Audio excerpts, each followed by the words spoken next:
अस्सलाम नाज़रीन, मेहरान टीवी में भली कार मां हां मुबशर सोलंकी। सबका पहिरीं एक नज़र हेडलाइन ते। अमेरिका जा ईरान ते B-2 बमबार जहाज़न सां हमला, ख़ालिद जज़ीरे ते शदीद बमबारी।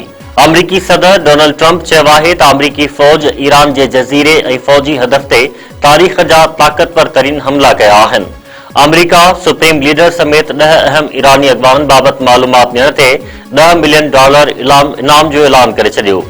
अमरीकी सदर ईरान जो अफ़सदा यूरेनियम रूस मुंतक़िल करण वारे रूसी सदर पुतिन जी आछ बि रद्द करे छॾी।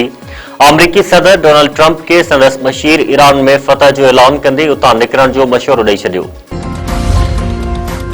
अमरीका ऐं इसराइल जे हमलनि सबबि ईरान में शहीदनि जो अंगु 1348 थी वियो। 17,000 खां वधीक ज़ख़्मी।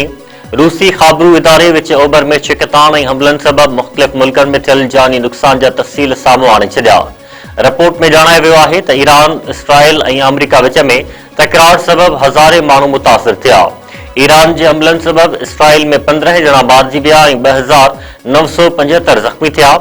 रिपोर्ट में ईरान जे हमलनि सबबि 15 अमरीकियुनि जे मारिजण ऐं 140 अमरीकी ज़ख़्मी थियण जी बि तस्दीक।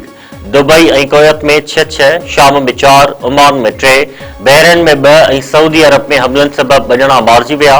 कतर में 16 ऐं अर्दन में 14 ॼणा ज़ख़्मी थिया। रिपोर्ट मुताबिक़ लेबनान ते इसराइली हमले सबबि 717 ॼणा मारिजी विया, 1793 ज़ख़्मी। इराक में हमलनि जे नतीजे में 22 ॼणा मारिजी विया ऐं 30 ॼणा ज़ख़्मी थिया।